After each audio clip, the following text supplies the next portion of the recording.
Hello, welcome to part 2 of Cinderella. Now what happened last time in part 1 was there was this girl named Cinderella and she had a really mean stepmother and two stepsisters. Now, these stepsisters and stepmother teased her for wearing rags and being dirty as she was scooping the cinders from the oven. Now one day an important message came from the messenger of the kingdom and it said that the prince would be hosting a royal ball. Now, Cinderella's stepmother would not allow Cinderella to go, so Cinderella watched sadly as her two stepsisters went. Now Cinderella went out into the garden and sobbed, and that's where she met her fairy godmother. Now this fairy godmother does something, but we don't know what she did yet, so let's find out what she does. Alright? "Why, my rags have turned into a beautiful gown!" exclaimed Cinderella. "Look at these lovely glass slippers! The pumpkins and mice from the garden are a coach and a team of fine horses! How did you even do this?" "There is no time for questions, my dear," said the fairy godmother. "You must hurry to the ball, for my magic spell will be broken once the clock strikes 12." Dressed in her splendid gown and riding in her fine horse-drawn coach, Cinderella arrived at the ball. "Who's that stunning girl?" asked one of the guests. "She must be royalty," said another. Seeing the gorgeous young woman, the prince asked her to dance. With a warm smile, Cinderella agreed. "Who does the girl think she is?" cried the two stepsisters, not knowing the stranger was really Cinderella. Throughout the night, the prince danced only with Cinderella. The other girls had come to the ball hoping to dance with him and perhaps make him fall in love with them. But the prince's eyes never left Cinderella, and she never left his arms. "Oh, I have never had such a wonderful time," Cinderella told the prince.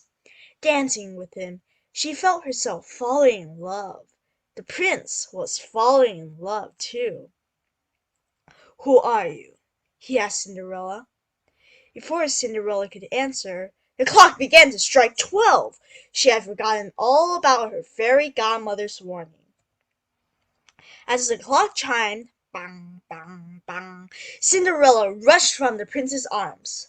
"I must get home," she thought to herself. "I cannot let the prince see me in my filthy rags." "Come back!" cried the startled prince. "You did not even tell me your name!" But Cinderella did not hear him, for she was already out the palace doors. She flew down the steps. On her hurry, she had dropped one of her glass slippers. The prince rushed after her. He did not see the beautiful girl that he loved, but he did find one of her glass slippers. Picking it up, he vowed he would see her again.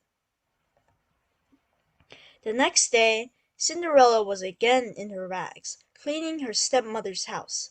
As she scrubbed, she heard her stepsisters talking excitedly. "Ooh, the prince is searching the kingdom for the girl he loves," said one.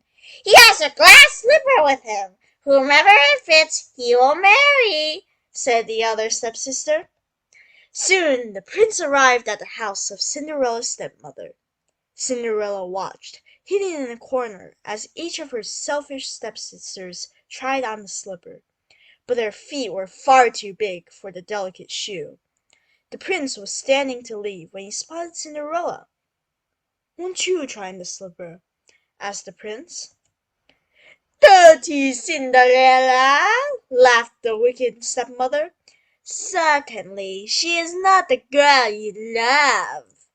But the prince insisted. Sure enough, Cinderella's dainty foot fit perfectly inside a glass slipper. The prince had found his love at last. Cinderella and the prince were soon married. They lived happily ever after. The end. I hope that you liked the story. We have a lot of new and more interesting stories coming up. So yeah, I hope that you search up some of these words like insist and dainty. Those are really interesting words that I hope that you search up And the end. Bye bye. Dun dun dun dun dun dun. See you next time.